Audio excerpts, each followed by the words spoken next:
Okay. Well, I'm happy we're talking about this because there's a lot of concern. I talk to people all day, every day, and they'll put up with joint pain and they'll put up with abdominal, all the GI conditions. But once they start to have cognitive decline or memory issues or, such severe brain fog that they can't remember what they read or remember what their boss just asked them to do, it starts to get really scary. Right. So my grandma lived till she was just a month shy of her 99th or her 100th birthday, and she was sharp as a tack. She could tell you about the color of the wallpaper and the design from some house she visited when she was 13. That's the kind of brain function we all want. That's as exactly we're cruising right. up to a 100. Right. And she was 99. Yeah, that's exactly what we want. There's no reason why not. We should be able to learn new languages in our 80s. There's no reason why we not, unless we've burnt out our brain over the years. So I'm going to share a screen here and show you part of a presentation that I did. And Michelle, would you let me know when the screen shows? Yes, we can see it. Okay. So I'm going to show you this study. I think I've talked about it a little bit before. They took 346 women, pregnant women, and in the 8th month of pregnancy, they measured the amount of phthalates in their urine.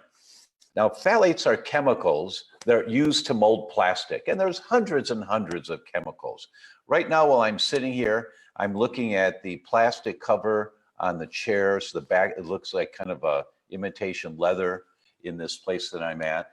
And I'm looking over here, and there's the case, plastic case of 4 cases actually stacked up of bottles of water that we bought while we're here. And there's the plastic phone on the wall. It's made of hard plastic. And there's the plastic blinds on the windows. This is just what I'm looking at. And here's the plastic bowl of the lamp that's sitting here to have light shining on me. We're surrounded by plastic all the time.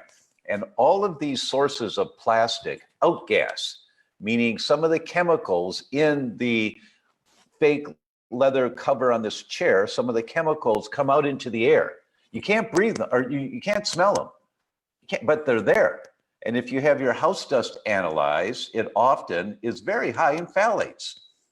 So they measured the phthalates in 8-month pregnant women, and they categorized them into 4 categories: the lowest quartile, the next quartile, the 3rd quartile, and the highest quartile of phthalates in urine. And so they had 4 quartiles. They followed the offspring of these children, of these pregnant women, 7 years out. And then they did IQ tests. They checked the IQ of these children at 7 years old. And what did they find? But the IQs were 6.7 to 7.4 points lower for all the children whose mothers were in the highest quartile of phthalates in their urine during pregnancy compared to the children in the lowest quartiles. Their IQ on average there is 7 points lower. Now, a 1 point lower IQ is noticeable. A 7 point lower IQ is the difference between a child working really hard in school and getting A's and a child working really hard in school and getting C's. They just don't have the bandwidth because their brains did not develop properly.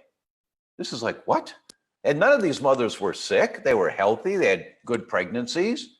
But phthalates, and we all have phthalates in our body now, but this is just one example that I gave as to what types of things are happening now in our world today that we're being exposed to. Michelle, can you hear me okay?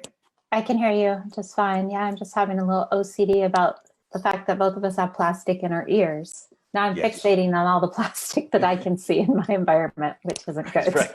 Good. I want everyone to look around the room and just know you're being exposed to this stuff all the time. Now, here is a slide about the increase in autism in 14 years. And here is the amount of funding that the National Institute of Health has allocated for research on Alzheimer's since just 2010. because they know now 1 in 3 is dying of dementia, and they have to figure this out. They have to figure it out, but also, how do I say this? 2 pharmaceutical companies have closed their Alzheimer's research divisions and laid off all the scientists because they know they'll never find a cure for Alzheimer's. They've spent billions of dollars. They'll never find a cure. Why? Because our friend Dr. Dale Bredesen, in his book, The End of Alzheimer's, he does this really good explanation of it. And what he says, imagine you have a factory, an old abandoned factory. The windows have been kicked out. There's gang graffiti on the inside walls.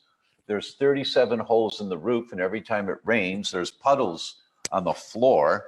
This old factory, that's your brain on Alzheimer's. Now, that happens over time, that you're killing off cells, killing off cells, killing off cells, killing off cells. And that's what's happening to all of us right now.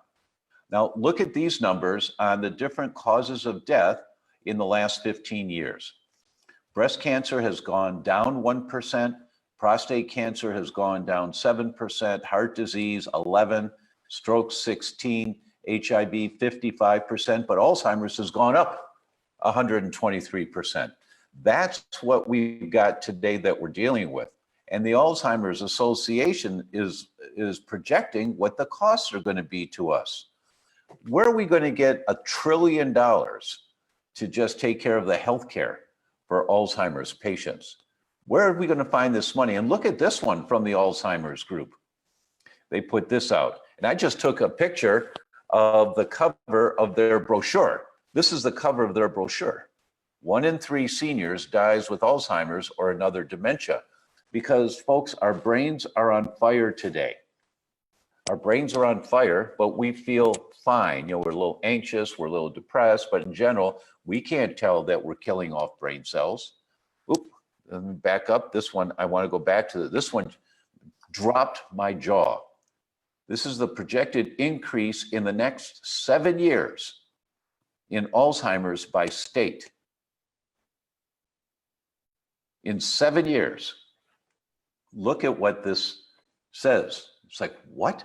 And I was lecturing in Texas, and the neurologists in the audience just looked at this, and they looked and they saw that Texas is going to increase, the percentage of Alzheimer's increase between 27 and 34% in the next 7 years. This is what's happening right now. We all have to wake up to this. We all do. And so I'm going to stop sharing my screen now and come back to Michelle and I, because that's a critical question that you brought up, critical for all of us.